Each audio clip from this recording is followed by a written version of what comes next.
Excelentísimas autoridades, hermano mayor y Junta de Gobierno de la Cofradía de San Antonio de Padua en Ceuta, director espiritual, hermanos mayores, hermanos cofrades, amigos todos. Para mí es un placer presentar al pregonero de este año. Él es un hombre serio, educado, con las ideas muy claras, correcto en su forma de hablar y de actuar. Juan Jesús Bollí Beltrán nació en Ceuta el 17 de junio de 1955. Oficial de la Marina Mercante en la Escuela Náutica de Cádiz. Ha pertenecido desde 1981 a 2011 a la plantilla de Caja de Ceuta y posteriormente a Caja Madrid durante 31 años, ocupando varios puestos de responsabilidad hasta 2011. Casado con María de la Luz Rocher López, caballa de nacimiento. Fruto de este amor han nacido 3 hijos, Juan Jesús, Francisco Javier y Jorge, 3 soles de los que se sienten muy orgullosos. Su vinculación con el mundo cofrade nació por el año 1967, cuando contaba con 12 años, procesionando como hermano de luz en la Hermandad de Nuestro Padre Jesús Nazareno y Sacratísima Virgen de la Esperanza. 2 años más tarde fue hermano costalero de la Hermandad del Santísimo Cristo de la Humildad y Paciencia y Nuestra Señora de las Penas, llevando a su sagrado titular por las calles de Ceuta durante unos 15 años. Posteriormente fue capataz del mismo paso durante 20 años. Fue miembro de la Junta de Gobierno de la Hermandad de las Penas durante algunos años, hasta 2004. Entre los años 1997 y 2000 fue vocal de la Mesa Permanente del Consejo de Hermandades y Cofradías de Ceuta, cuando era presidente don José Montes Ramos. Durante 2008 fue elegido presidente del Consejo de Hermandades y Cofradías de Ceuta. Pertenece a la Cofradía de Caballeros, Damas y Cortes de Infantes de Santa María de África, patrona del Consejo de Hermandades y Cofradías y patrona de Ceuta. Junto con un grupo de hermanos, fundó en primer lugar la Asociación Pro Culto del Santísimo Cristo del Triunfo, en su sagrada resurrección en 2003. Posteriormente, en el año 2008, pudieron obtener el decreto del Obispado, en el que se constituían como Hermandad de Nazarenos del Santísimo Cristo del Triunfo en su gloriosa resurrección, en el que tiene la responsabilidad de ser su hermano mayor hasta nuestros días. Fue pregonero de nuestra Semana Santa en el año 1996 y, sobre todo, ha tenido el privilegio y la enorme suerte de haber nacido en esta bendita tierra. Pregonero, no te deseo suerte porque sé que no la necesitas, para abrirnos tu corazón y mostrarnos tu fe. Tuya es la palabra. Adelante, pregonero.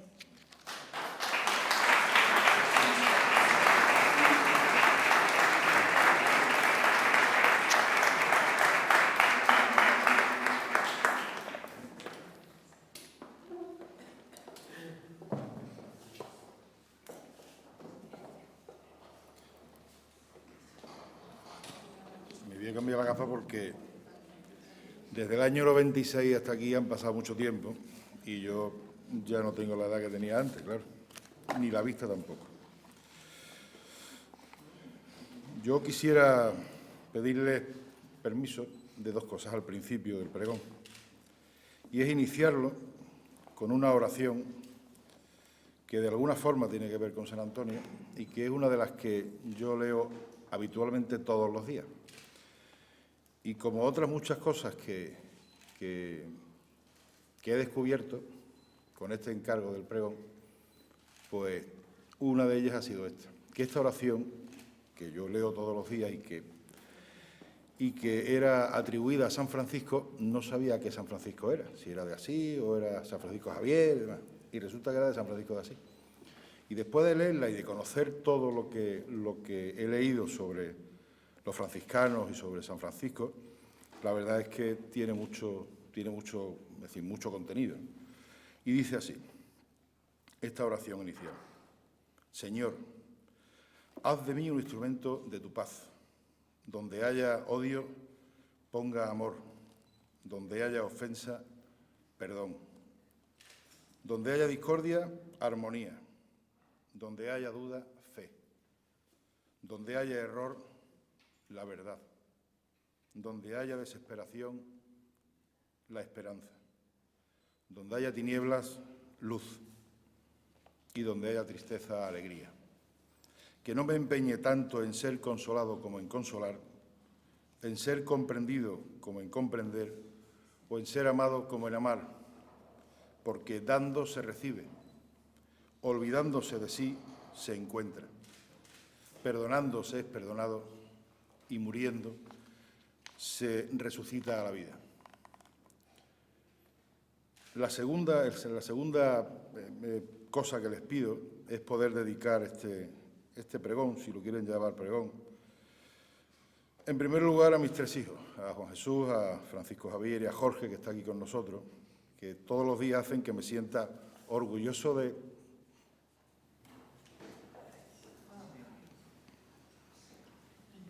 de poder ser su padre.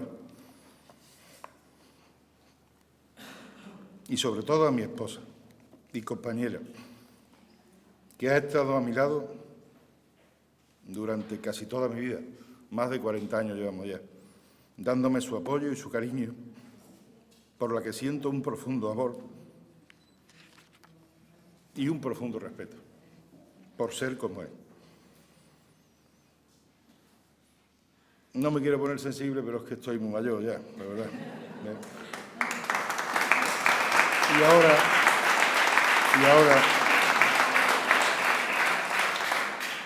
Y ahora yo quiero darle el saludo a los consejeros, aunque están en funciones hasta dentro de unos días, al director espiritual de San Antonio y del Triunfo también, al hermano mayor de San Antonio, a hermanos mayores, a cofrades de Ceuta y a los devotos de San Antonio y a los señores que están y señoras que están aquí. Pues bien, yo hasta hace pocos días he estado demorando el ponerme en situación e iniciar la escritura de estas líneas, que al final han podido conformar pues algo parecido, no ya a un pregón, porque yo creo que no es tal, pero que no sé realmente cómo definirlo. Quizás como un mural o un puzzle en el que he ido completando poco a poco, a base de detalles, de situaciones, de leyendas, devociones y milagros del santo, y que una vez acabado me han servido a mí personalmente para conocer algo más de la vida del santo y que deseo que por el bien de ustedes puedan conseguir, por una parte, robarles un ratito de su atención y no hacerme muy pesado, ¿no? Y por otra, tratar de expresarles el significado que puede tener para mí, a partir de ahora, la vida y obras del santo que nos preside en esta vetusta e histórica ermita de San Antonio. Pues bien, dicho esto, les quiero hacer una pequeña confesión, y es como que está referida a cómo se inició el encargo que Carlos, pues aquí presente, pues hizo un buen día para que me ocupara este año, que tan especial está siendo para esta hermandad, o para esta cofradía, mejor dicho, de situarme en este atril y hablaros de la figura de San Antonio. El día que me lo expuso, lo hizo casi deslizándolo entre otros temas que estábamos hablando en ese momento. Estábamos en el consejo, te acordarás, Carlos, ¿no? Y es más, lo hizo yo creo que mitad en broma y mitad en serio, porque no estaba muy convencido de lo que me estaba pidiendo, esperando yo creo que mi primera reacción, a ver cómo reaccionaba ante su petición. Todo quedó en un no, pero bueno, sin concretar nada de nada. Aquella noche, cuando llegué a casa, me puse a pensar qué podría decir en esta ermita, en este día tan señalado para la Cofradía de San Antonio del Monte Hacho, como le gusta matizar a su hermano mayor, repleta de incondicionales devotos de una persona santa de la que desconocía todo o casi todo de su vida y milagros. Pero al poco me tranquilicé cuando pensé que esto, que me estaba ocurriendo a mí, le podría suceder a cualquiera de los caballas. Y creo, sin temor a equivocarme, que le sucede efectivamente esto, que conocemos de oída a San Antonio, pero desconocemos mucha parte de su vida, de su obra y de sus milagros. Y eso es lo que me ocurrió a mí. Por eso lo primero que me planteé fue cómo enfocarlo. Pensé que podría hacerlo en prosa poética, como el que le escuché hace algunos años ya, ahí sentado, a Miguel Ángel Villores, en un año en que coincidían los actos de San Antonio con la romería de la Virgen del Rocío, y que nunca lo olvidaré porque en ese momento pensé que era el mejor pregón que le había escuchado a Miguel Ángel. Fue magnífico, la verdad. Pero enseguida tomé conciencia de la realidad y me respondí yo mismo: Bollo, no te metas en ese jardín, que no vas a saber cómo entrar ni, por supuesto, cómo salir. Pensé después que podría enfocarlo con un sentido reivindicativo, pero me vino a la memoria una muy triste experiencia que viví también en esta ermita al escuchar un desafortunado pregón y desistí con la misma rapidez que del primero, no ya por mis limitaciones literarias, como era el caso anterior, sino por mis convicciones cristianas, que no me permitían utilizar este atril para ofender a mis semejantes, y máxime cuando estábamos hablando o pregonando a un hombre santo y que su principal virtud era el de darse a los demás. Y me dije, pues difícil lo tienes, Jesús, para que esto te quede más o menos medianamente aceptable. Normalmente soy una persona optimista y trato de ver siempre el lado positivo de las cosas, de lo que me ha ido ya aconteciendo en esta dilatada vida que tengo, ¿no? Y en esta ocasión no iba a ser menos. Por tanto, viéndolo desde ese punto de vista positivo, no tengo más que agradecerte, Carlos, y a la Junta de Gobierno de esta cofradía, la oportunidad que me he dado de profundizar en el conocimiento de la vida de una persona que, siendo muy cercana para todos los caballas, es a la vez una gran desconocida, o por lo menos lo era para mí. San Antonio del Monte Hacho. Esta fue la primera pregunta que yo me hice cuando comencé a leer la vida de San Antonio. Creo que la mayoría de las personas que os encontráis aquí sabéis quién soy y, sobre todo, cómo soy. Conocéis de mi amor incondicional a esta tierra que me ha dado todo lo que soy. Este amor me ha llevado en muchas ocasiones a disculpar, o quizás sea más correcto decir suavizar ante terceras personas, aunque por supuesto no a negar, situaciones difíciles y desagradables que se hayan podido producir y se siguen produciendo en este pequeño rincón de España. Conocéis igualmente de mi compromiso, dentro de mis limitaciones, en dar a conocer y pregonar, como otros muchos lo hacen, lo más entrañable de nuestra ciudad: su gente, su luz, su vida, su cordialidad, su hospitalidad y, cómo no, su solidaridad. Pienso que esta forma que tenemos nos viene dada por querer compensar de alguna manera ese déficit histórico de cariño y de atención que hemos sentido todos nosotros en algún momento de nuestra vida y que provoca que extrememos nuestra hospitalidad con todo aquel que nos visita para que se sienta querido en nuestra tierra. Pero conociéndome como me conocéis, no todo iba a ser echarnos flores, y faltaría la verdad si no reconociera que somos un pueblo algo egocéntrico y en bastantes ocasiones apático, que creemos ser el centro del mundo y que no somos capaces de interiorizar nuestras tradiciones y, por tanto, de sentirnos comprometidos con ellas.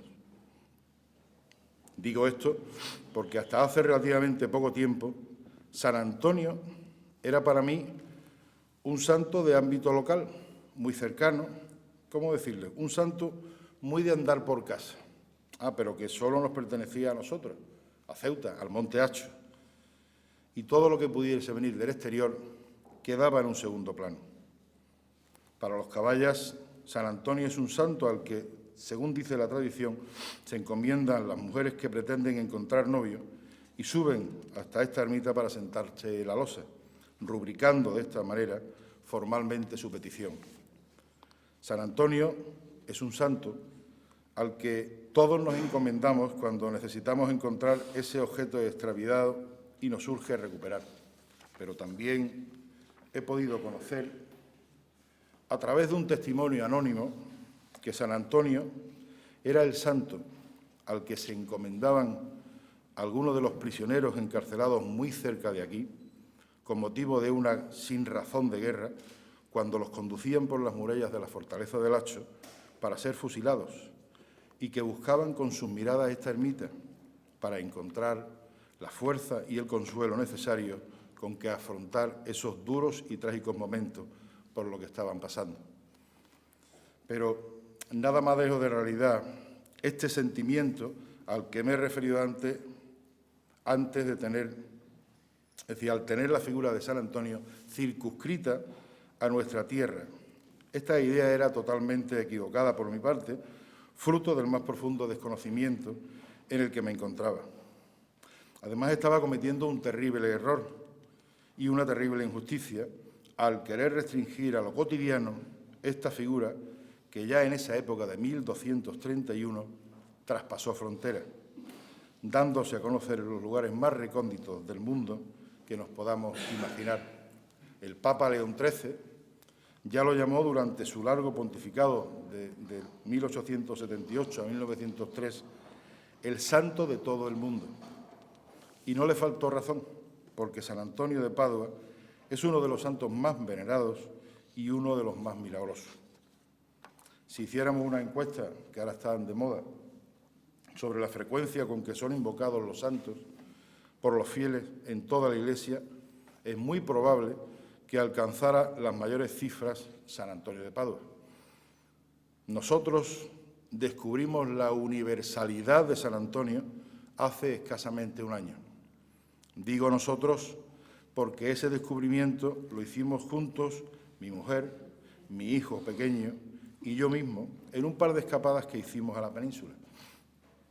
La primera resultó algo menos sorpresiva que la segunda. Ocurrió en una pequeña y coqueta iglesia situada en la parte más alta de Arcos de la Frontera y que atiende al nombre de San Francisco, Iglesia de San Francisco.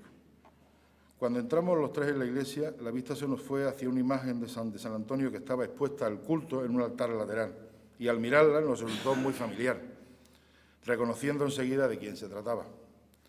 La imagen tenía bastante parecido en tamaño y estilo al que contemplamos aquí. Esto nos hizo comentar entre nosotros, mira, aquí también tienen otro San Antonio. Pero no fue la única sorpresa, ya que al salir de la iglesia preguntamos a unos señores que estaban vendiendo estampas, rosarios y objetos religiosos sobre la devoción de San Antonio por aquellos lares, por sus costumbres, y si celebraban el 13 de junio como fecha especial. Y me confirmó que es uno de los días más señalados del pueblo, que hacen un triduo en su honor a la imagen del santo y que el día de su celebración lo sacan en procesión con una gran afluencia de devotos. Pero donde nos dimos cuenta de la verdadera dimensión de San Antonio fue algunos meses más tarde, cuando el destino nos llevó hasta Portugal, en unas vacaciones y más concretamente a Lisboa. Llegamos a media tarde y nada más que asomarnos a las inmediaciones del puente del 25 de abril, que es el que da acceso, uno de los puentes que da acceso a Lisboa, pudimos gozar de una magnífica estampa, de una preciosa ciudad en la que nos sentimos cómodos desde el primer día, como si estuviésemos en casa. Vamos, como si estuviésemos en Ceuta, igual. Cuando estábamos cruzando el puente, al que antes me he referido, presentí que algo especial nos iba a ocurrir en los días que pensábamos permanecer en la capital lisboeta, algo que nos iba a dejar huella para siempre. Y no nos equivocamos. Pasamos unos inolvidables días llenos de recuerdos muy entrañables. Quisimos caminar por las calles de la ciudad para sentir más cerca las buenas sensaciones que ésta nos transmitía. No teníamos la sensación de ser extraños entre la gente. Levantábamos la vista desde cualquier punto donde nos encontrásemos y veíamos ondear a lo lejos la bandera blanquinegra, de nuestra ciudad, ondeando sobre la cima de la colonia de San Jorge, la más alta de Lisboa, ondeando en una de las 11 torres del castillo que lleva el nombre, que es el Castillo de San Jorge. Y repito que nos sentíamos como en casa. Caminamos esos días, tardes y algunas veces también por las noches, y lo hacíamos de una manera aleatoria, sin habernos trazado un rumbo predeterminado. Fue el segundo día cuando conocimos a San Antonio de Padua. Bueno, mejor dicho, a Santo Antonio de Lisboa. Ese día nuestros pasos nos llevaron al barrio de la Alfama. Es un barrio humilde y antiguo de pescadores. Un barrio que se le puede catalogar como la esencia de Lisboa. Un barrio en que se entremezclan sentimientos y olores. El barrio de la Alfama es la cuna del fado portugués. Bueno, pues bien, callejeando por entre sus callejuelas empinadas y estrechas, subiendo y bajando escaleras, sin saber a ciencia cierta dónde íbamos, nos dimos de bruces con la sede de Lisboa, con su catedral. Y frente por frente a la catedral descubrimos una hermosa iglesia. La Igreja de Santo Antonio, como allí la llaman. La iglesia ocupa el solar de la antigua casa solariega de Martín de Bulloes, padre de nuestro santo. Allí mismo nació Fernando de Bulloes y Tabeira de Acevedo, que es el nombre de San Antonio, el futuro San Antonio de Padua. Una demostración del amor de los portugueses por el santo fue la construcción de una gran basílica en su honor que permaneció intacta hasta 1755, año en el que un terremoto seguido de un incendio la redujeron a ceniza. De esta gran basílica solo se salvaron la cripta, el lugar exacto donde nació San Antonio, y la estatua que actualmente está colocada sobre el altar. Para los devotos, la salvación de la cripta y de la estatua fue una señal. San Antonio debía tener una nueva iglesia. La falta de recursos imposibilitó la reconstrucción de la gran basílica, por lo que se edificó esa iglesia más modesta a partir de las donaciones de todos los ciudadanos de Lisboa, quienes entregaban las cantidades a los niños que corrían por las calles pidiendo una moneda para San Antonio. Los devotos, una vez concluida la construcción, colocaron la imagen de San Antonio sobreviviente del incendio encima del altar para que siguiera siendo el símbolo de la protección del patrono de la ciudad. Resulta sorprendente que las llamas no consumieran una obra creada en el siglo XV, cuando ésta está tallada en una pieza única de madera que mide unos 80 de altura y pesa unos 300 kilos. Para los creyentes, la estatua fue salvada por el propio San Antonio, para que encabezara su nueva iglesia, tal como ocurre actualmente. A la izquierda del pasillo, le estoy desmenuzando esto porque fue una experiencia muy gratificante por parte nuestra, ¿no? Y quiero compartirla con ustedes. Pues bien, dentro de la iglesia, frente al altar, a la izquierda hay un pasillo central, del pasillo central hay unas pequeñas escaleras de piedra que descienden en forma de espiral hasta el lugar más santo de la iglesia, la cripta de San Antonio, el lugar preciso donde nació el santo. Es también el mismo espacio que recibió las oraciones en persona de Juan Pablo II y que cada día se llena de peticiones, agradecimientos y plegarias de cientos de visitantes. En su interior, que es muy pequeña y no puede alojar más de 10 personas a la vez, hay un pequeño altar con la imagen de San Antonio, así como un solo reposadero para quien deseen arrodillarse, un reclinatorio para quien hacer arrodillarse y rezar las oraciones que ellos estimen oportuno.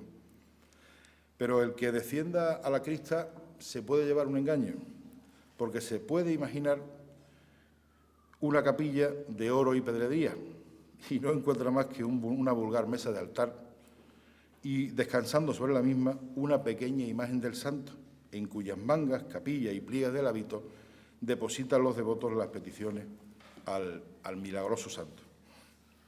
Detrás de la imagen hay una lápida en la que se lee la siguiente inscripción en latín: en este lugar, según la tradición, nació San Antonio, el cual nos fue llevado para la gloriosa morada del cielo. Otro de los lugares más visitados por los devotos es el cuadro de San Antonio, un fresco del pintor Giotto di Bondone, considerado como la más exacta reproducción de la fisonomía del santo, al ser realizado siguiendo los caracteres físicos dejados por los más antiguos y autorizados biógrafos. Aquel día se nos ha quedado grabado a los tres, y recuerdo que al salir de la cripta, en la parte lateral de las sacristías que nos acercamos a los encargados de la venta de artículos del santo, lisboetas, cómo no, con la intención de comprar algún objeto del santo, le preguntamos qué recuerdo de San Antonio de Padua podíamos llevar. Y entonces nos dijo, perdón, ¿tienen la certeza de que es San Antonio de Padua? O mejor ha querido usted decir Santo Antonio de Lisboa. Nos contestó el buen señor algo molesto. Y ahí está pues el pique que te dije yo, ¿no? Que Padua fue donde murió, pero Lisboa fue donde nació y se formó al principio. Nos dimos cuenta más tarde de la importancia que tenía la figura de San Antonio para los lisboetas. Este señor nos informó de que San Antonio de Lisboa era el patrón de Lisboa y la celebración de su día, el 13 de junio, marca no solo un festivo local, muy apreciado en la ciudad, sino la fiesta mayor de Lisboa, de una capital, de una nación. Unas fiestas de San Antonio marcadas por un desfile tradicional de los barrios y por sardinas. Allí se comen sardinas y es el símbolo de las fiestas de San Antonio. Como curiosidad, les puedo comentar que las fiestas de San Antonio tienen tres elementos que las caracterizan: el tradicional desfile de marchas populares, las sardinas asadas y las bodas de San Antonio. Con respecto a las bodas de San Antonio, se trata de que un periódico portugués lanzó la iniciativa de organizar el Día de San Antonio bodas para parejas con pocos recursos, una tradición que se extendió años después, incluyendo bodas civiles y abriéndola a todos los ciudadanos de Lisboa, independientemente de la situación económica que tuvieran. Desde entonces, las bodas de San Antonio se han convertido en uno de los eventos del calendario de celebraciones del patrón de Lisboa. Pues bien, más tarde, al tenerme que documentar para poder estar hoy aquí ante ustedes con ciertas garantías, he podido comprobar que la devoción del santo por San Antonio se extiende por todo el mundo. Las ya conocidas de Portugal, Francia, Italia y España, hay zonas en las que la presencia del santo es más patente y que su devoción es más significativa, como ocurre en Latinoamérica o en América del Norte. Países como Argentina, Colombia, Chile, Ecuador, Estados Unidos, México o Venezuela o Puerto Rico mantienen vigente una profunda devoción a San Antonio y en muchas de sus ciudades ha sido nombrado como su patrón. Pasando ya de la idea de que no es nuestro y de la que San Antonio es una figura que yo desconocía que es internacional, porque tengo esas limitaciones, voy a tratar de dar unas pinceladas de San Antonio, de Portugal y de su vinculación con Ceuta en dos palabras. La relación que nuestra ciudad mantiene con Portugal viene desde el 21 de agosto del 1415, que fue cuando la Armada portuguesa, al mando de su rey, Juan I de Portugal, desembarcó y conquistó a Ceuta para la corona de Portugal. Una de las primeras medidas que tomaron los portugueses fue la de no descuidar la vertiente religiosa de la conquista, por lo que facilitaron y apoyaron la implantación de las órdenes religiosas y fueron los dominicos y los franciscanos las dos primeras órdenes religiosas que se instalaron en Ceuta. Los franciscanos se instalaron en una antigua madrasa islámica, la de Al-Jadida, fundando allí su convento bajo la advocación del apóstol Santiago. Estos fueron los causantes de extender tanto la devoción de San Francisco de Asís como la de San Antonio y la de San Daniel, por todo el territorio, fundamentalmente del norte de África, al principio. La devoción de San Antonio, por tanto, comenzó ya en esta época, y tal era esa devoción, estamos hablando de 1500 y pico, que la ciudad celebraba ya su día como festivo. Se sabe que en el convento franciscano del apóstol Santiago albergaba la imagen del santo que era venerado por sus hermanos de orden. Esta devoción de San Antonio continuó creciendo y dio origen a dos ermitas. Es muy posible que estas ermitas nacieran de la transformación de sendas torres medievales, siendo la primera de ellas la llamada ermita de San Antonio de la Ciudad. Y para que se hagan una idea de dónde se ubica o de se ubicaba, está justo en el lugar que ocupa hoy la Comandancia General, allí en la Plaza de África. Esta ermita que desapareció en 1694, ya que tuvo que ser destruida cuando la ciudad soportó el cerco y los ataques del emir Muley Ismael. Albergaba una imagen de San Antonio en torno a la cual se fundó la cofradía de San Antonio de Padua de la Ciudad, cuyos primeros documentos escritos datan de 1712, aunque se tiene constancia de que se pudo constituir años atrás. El carácter de esta cofradía era de corte militar, en la que solo podían ser hermanos de la cofradía los caballeros de lanza y escopeta que habitaban en la plaza, y su finalidad era más espiritual que caritativa y de ayuda al necesitado. Tenía como peculiaridad el que no podía sobrepasar el número de 100 hermanos, según reza en los estatutos de constitución de la hermandad.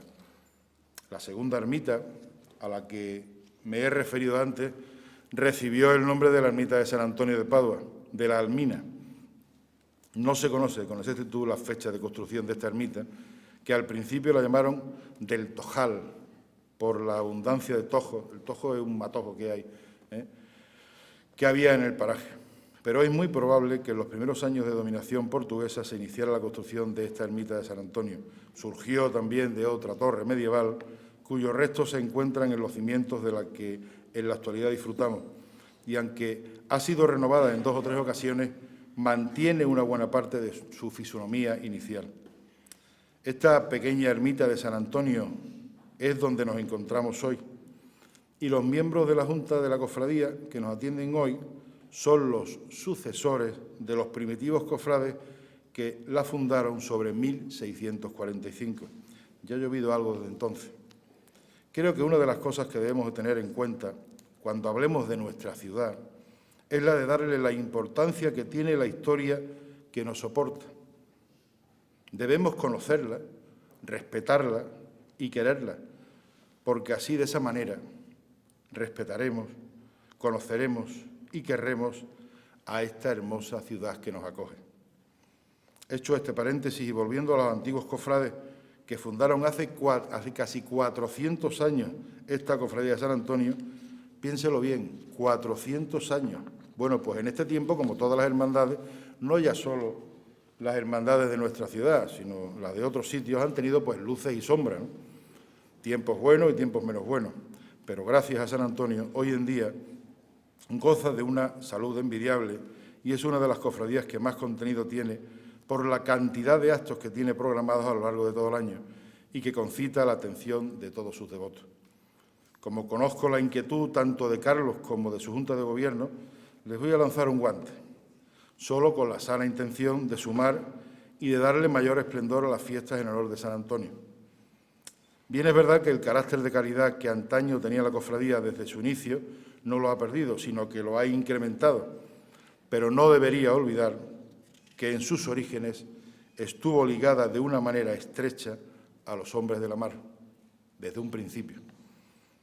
Ahondando en esto y recordándole una conversación que mantuvimos no hace mucho tiempo sobre la festividad del Corpus, ¿no sería interesante recobrar para el pueblo de Ceuta la célebre galera que acompañaba a la Compañía de Mar de Ceuta en la procesión del Corpus? Recobraríamos así una tradición que nunca se tuvo que perder.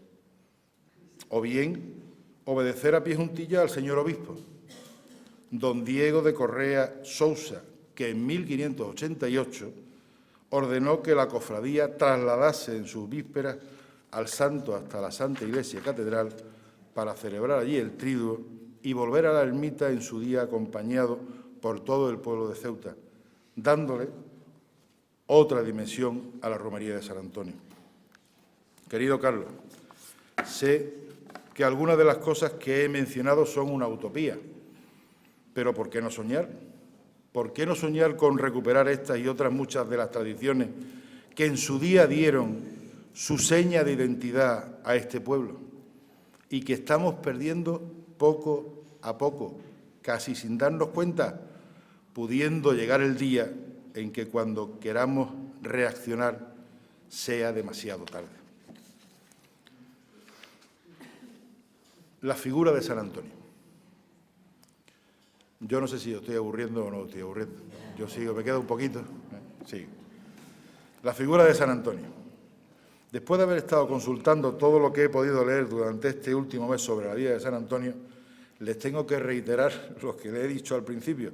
No tenía ni idea de quién era ese santo hombre. Ni idea, vamos. A fuerza de cotejar datos que me iban llegando de aquí y de allí, me he dado cuenta de varias cosas que deseo compartir con ustedes, si es que no las conocen ya. En ese caso, pues les pido perdón por hacerles perder el tiempo tontamente. La primera es que existen algunos puntos que son comunes a 3 personas que vivieron en esa época y que de alguna manera tuvieron alguna relación con nuestra ciudad, ya sea de una forma directa o indirecta. Me estoy refiriendo a las coincidencias que se dieron en las vidas de 3 santos: San Francisco de Asís, San Daniel y San Antonio de Padua. Estos 3 santos, como ustedes sabrán, fueron contemporáneos de la misma época. Nacieron con una diferencia de unos escasos 14 años. Los 3 santos procedían de familias nobles con una posición acomodada y adinerada. Los 3 santos cambiaron esas vidas acomodadas por una vida de sacrificio y entrega hacia los demás, que es digno de resaltar. San Francisco de Asís fue el fundador de la Orden de los Frailes Menores, conocidos familiarmente como los franciscanos. Y tanto San Daniel como San Antonio, siendo ya sacerdotes, eligieron vestir los hábitos franciscanos, movidos por una fuerte vocación por la misión en tierras africanas y especialmente por el martirio de sangre, que iban buscando el martirio por el nombre de Cristo. Tanto San Daniel como San Antonio tuvieron que pisar suelo caballa para poder iniciar su intento de evangelización en tierra de infieles. Si bien es verdad, y algunos de los aquí presentes estarán ahora asintiendo, hay poca constatación documental que asegure que San Antonio pasó por Ceuta en su viaje a Marruecos, más concretamente lo que hoy es Marrakech. Pero esta documentación, aunque poca, existe, es decir, que San Antonio pasó por Ceuta. Y San Francisco de Asís, aunque no hay constatación de que pasara por nuestra ciudad, para nada, la orden que él fundara en 1209 fue, junto a los dominicos, las 2 primeras órdenes religiosas que se instalaron en nuestra ciudad sobre 1415. Por último, y aunque es posible estas coincidencias, aunque es posible que fuese habitual en aquella época, los 3 fallecieron relativamente jóvenes, es decir, no pasaron de los 41 o 42 años, aunque hoy en día eso se ve joven, se ve joven uno de 60, pues uno de 40 todavía más. Pero centrándonos en la vida de San Antonio, lo que les voy a comentar son pequeñas pinceladas de lo que aconteció en su vida y que creo que merece la pena recordar o destacar. San Antonio nació en Lisboa en el año 1195 y era hijo de Martín de Bulloes y María Tabeira. Estos pertenecían a la nobleza de Portugal. Su casa estaba a pocos metros de la catedral y en la pila bautismal de la catedral le fue puesto el nombre de Fernando. A Fernando, San Antonio, aunque desde muy pequeño le atraía la lectura de las Escrituras y la teología, debido a que ingresó muy pronto en la Escuela de los Canónicos de la Catedral de Lisboa, tomó en principio partido por la vida de guerra que imperaba en aquel tiempo y por la vida cómoda que le era permitida por la posición social de su familia. Pero esta circunstancia no fue óbice para que San Antonio tomara 2 importantes decisiones que son difíciles de entender por cualquiera de los que aquí estamos, que le marcarían para el resto de su vida. La primera de ellas, que no la he podido confirmar mediante escritos, aunque hay ciertas alusiones que le pueden dar a entender y que es posible que pueda formar parte de alguna de las leyendas que existen en torno al santo, fue cuando decidió abandonar el mundo en que vivía e ingresar en el monasterio de San Vicente de Fora. Este monasterio estaba regido por los canónigos regulares de la Orden de San Agustín y estaba situado fuera de las murallas de Lisboa, pero pegado a Lisboa, es decir, que estaba justo en los alrededores de Lisboa. Se dice, aunque no hay muchas fuentes que lo confirmen, que el motivo de ingresar en esta orden fue a causa de un duelo que mantuvo con un primo suyo por el amor de una joven doncella. En este duelo resultó gravemente herido su primo y Fernando, viendo el daño que había causado, hizo la promesa de que si se recuperaba su primo, él se retiraría del mundo, tomaría los hábitos e ingresaría en un monasterio para dedicarse por entero a la vida espiritual. Familiares y amigos no comprendieron su opción de vida e intentaron con todos sus medios recuperar a Fernando sin éxito alguno. No contento con esto y viendo que no se podía apartar del mundo como él deseaba, ya que recibía visitas casi a diario de familiares y amigos, solicitó de la orden su traslado al monasterio de Santa Cruz, que la misma comunidad agustiniana tenía en Coimbra. La petición le fue concedida y pasó allí los siguientes 8 años de su vida, periodo este que fue muy importante para la formación humana e intelectual del santo. Los años transcurridos en Santa Cruz de Coimbra hicieron de Fernando un hombre maduro y formado, con una profunda cultura teológica y un gran conocimiento de las Sagradas Escrituras. Fue ordenado sacerdote en 1220, no cumpliéndose en él la norma eclesiástica de aquel entonces que fijaba a los 30 años la edad para tener acceso al sacerdocio. Parecía que la vida de San Antonio, una vez ordenado sacerdote, con solo 25 años y una completa formación como teólogo, se podía intuir con un porvenir de prestigio dentro de esa comunidad. Pero como muchas veces ocurre, los planes del Señor eran otros. Y sucedió que la segunda decisión a la que antes me he referido fue la que tomó en el mismo año que fue ordenado sacerdote, en 1220, cuando solicitó cambiar los hábitos de los agustinos por la tosca túnica de buriel atada con una cuerda en la cadera, el hábito franciscano. El salto que su espíritu le pide dar es considerable, pasar de un monasterio bien consolidado y prestigioso como el de Santa Cruz a una orden de reciente fundación cuya única fama y reputación se basaba en que sus miembros eran católicos y apreciados por el Papa. En ese momento los franciscanos eran una orden que no tenía renombre ni popularidad ante la sociedad y la Iglesia portuguesa. Era catalogada como orden mendicante, pero eso a San Antonio poco le importó. Y lo que le llamó más la atención del ya San Antonio, porque allá había tomado el nombre de San Antonio, era el talante de sus frailes, abiertos a los signos de los tiempos y con actitudes y respuestas nuevas a los problemas de la Iglesia y de la sociedad del momento. Lo que motivó a Fernando a dar este segundo cambio de su vida fue la llegada al monasterio de Santa Cruz de Coimbra de los restos mortales de 5 protomártires franciscanos muertos en Marrakech, y esto hizo que se encendiera en Fernando el deseo de cambiar de hábito, adoptar el nombre por el que se conoce actualmente en todo el mundo y pedir casi inmediatamente partir hacia Marruecos para comenzar la predicación y la conversión de los infieles. Después de un fugaz paso por el norte de África, donde contrajo nada más llegar la malaria, que lo hizo desistir de su objetivo y le obligó a embarcar de nuevo con destino a Portugal, pero una tempestad llevó el barco hasta las costas de Sicilia. Otra vez la providencia. Allí lo cogió una comunidad franciscana, donde completó su recuperación. Al poco de llegar acudió a una reunión de franciscanos que se dice, se nombra como capítulo de las esteras, en la que se concentraron más de 3.000 franciscanos. Si se hacen una idea, era una concentración en Italia de monjes franciscanos y él era portugués, acababa de llegar, es decir, que era un total desconocido para todos, ¿no? Y era recién llegado a Italia.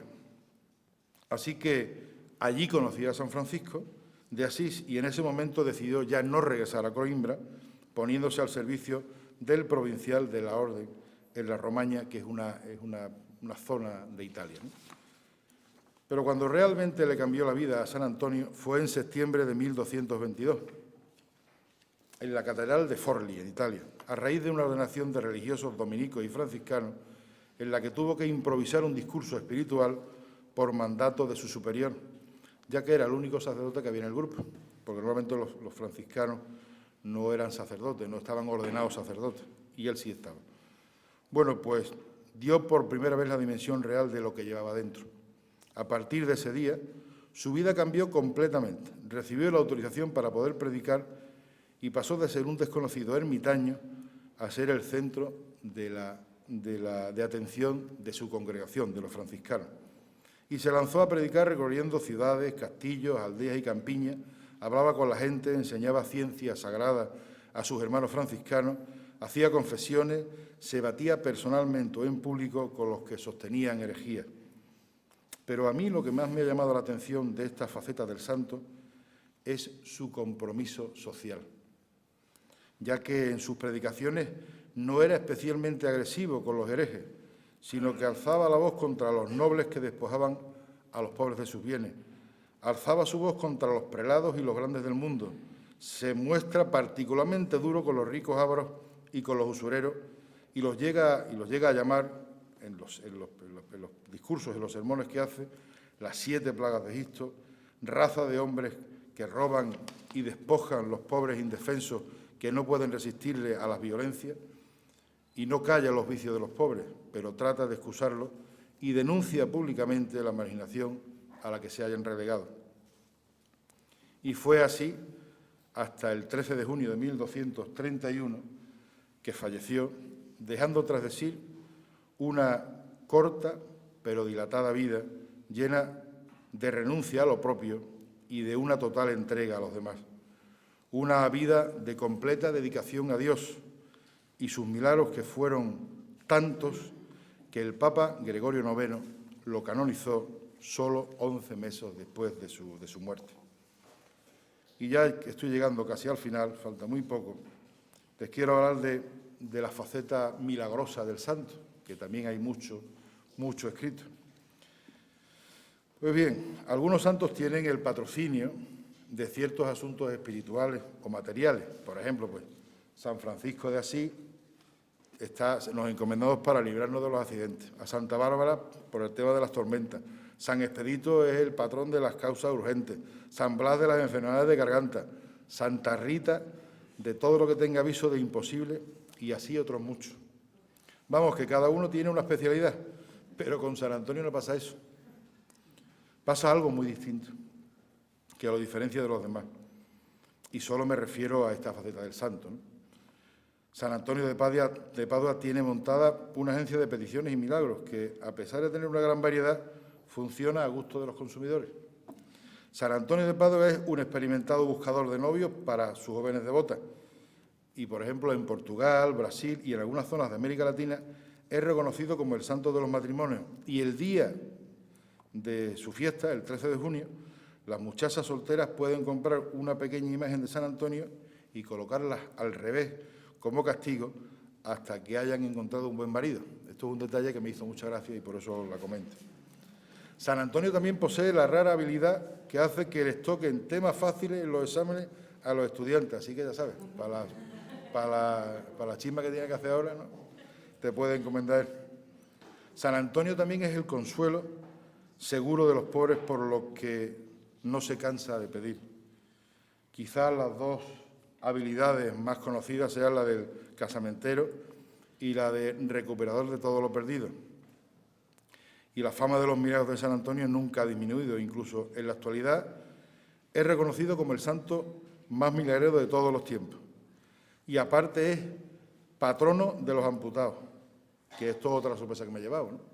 De los amputados, de los animales, de los remeros, de los albañiles, de los ancianos, de las embarazadas, de los pescadores, de las cosechas, de los caballos, de los panaderos, de los papeleros, del correo, de los marinos, de los oprimidos, de los pobres, de los navegantes, de las mujeres estériles, de los indios tiguas, que no sé ni lo que son, pero bueno, y de los viajeros y de los aguadores. Es decir, que me he quedado perplejo. San Antonio es patrón de todo eso, y yo sin enterarme.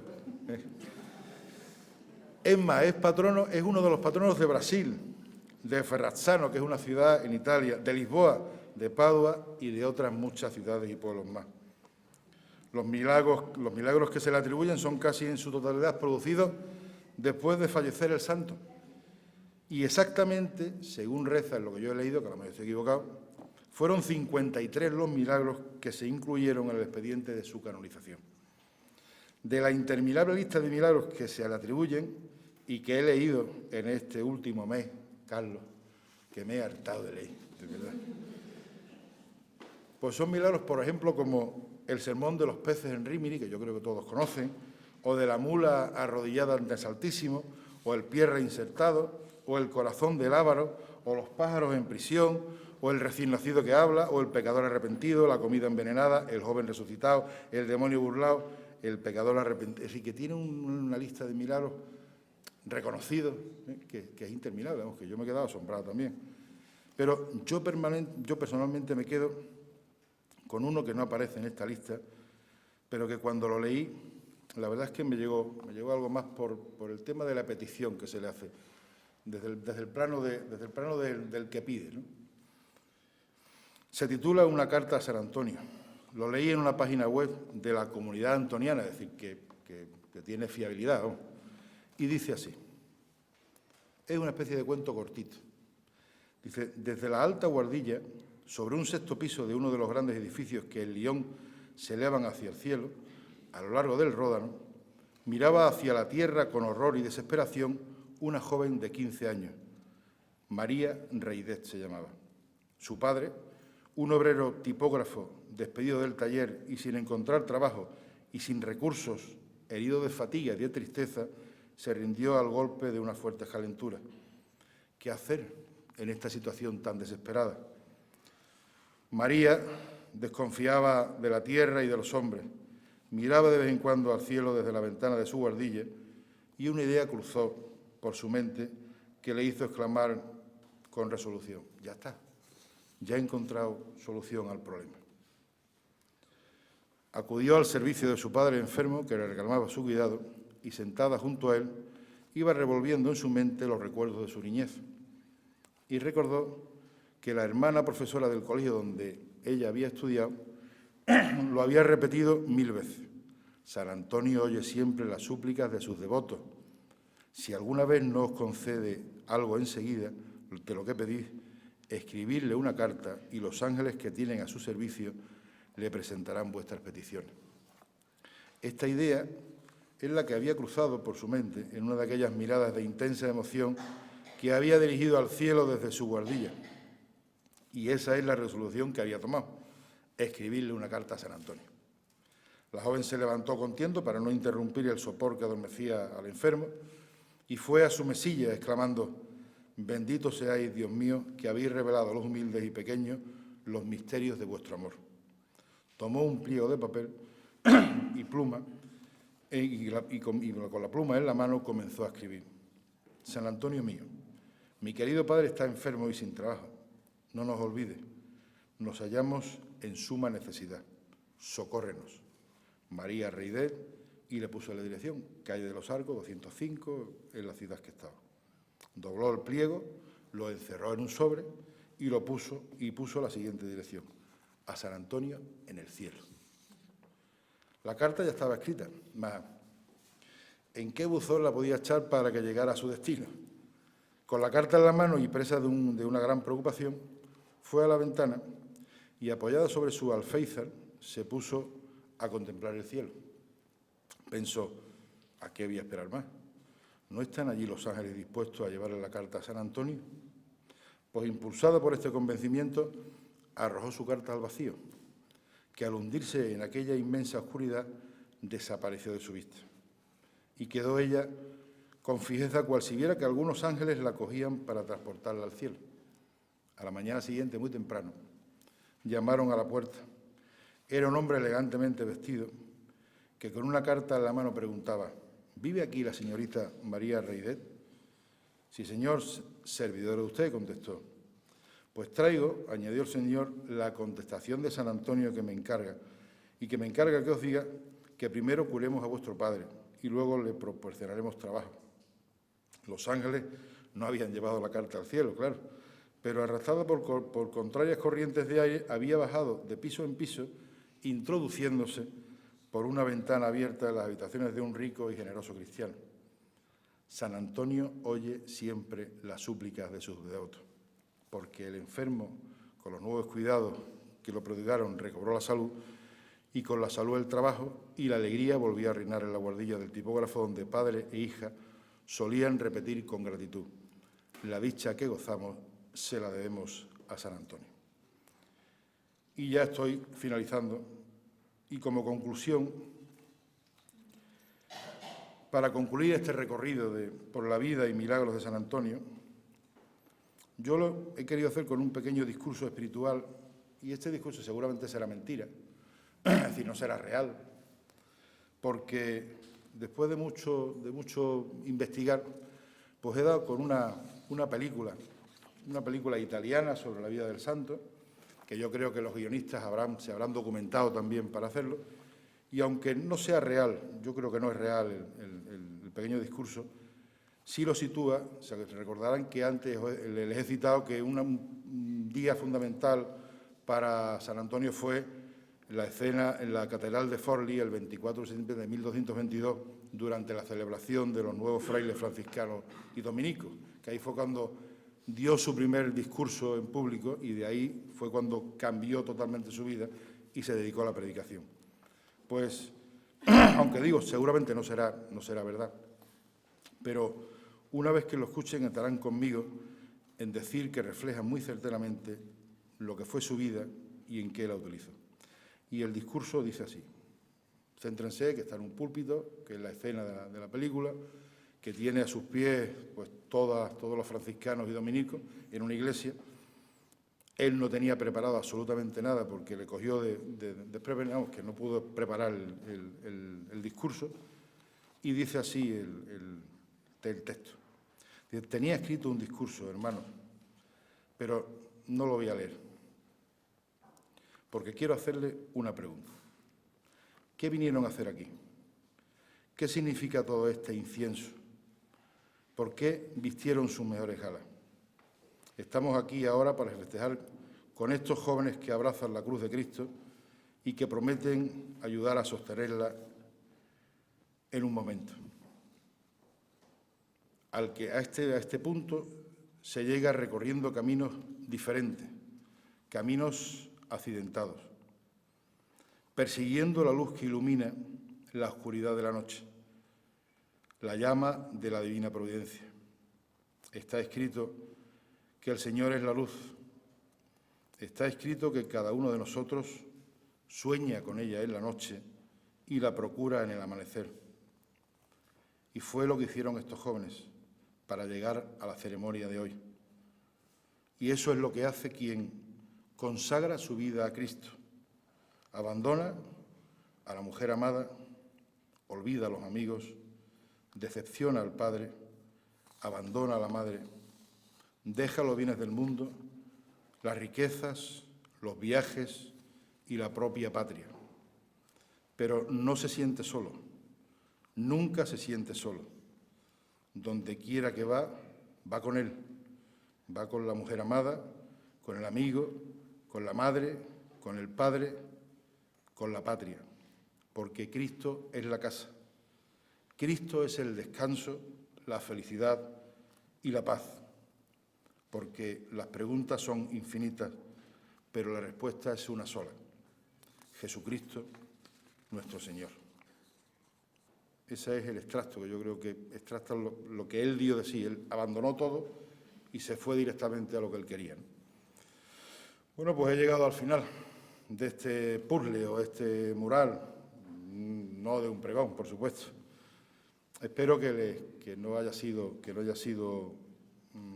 pesado, y quiero despedirme, como he empezado con una frase o una oración de San Francisco de Asís, me quiero despedir con una frase de San Antonio, que dice: el gran peligro del cristiano es predicar y no practicar, creer, pero no vivir de acuerdo con lo que se cree.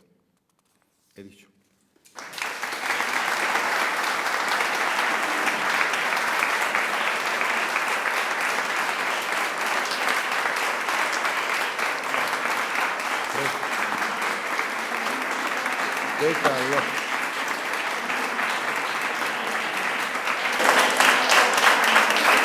Yo creo que sin duda alguna esta devota imagen del santo se la mereció Jesús, ¿verdad? Para que tenga un recuerdo y sobre todo pues que llene de bendiciones a tu familia, como bien ha dicho, y a vuestra casa. Enhorabuena, Jesús. Sí.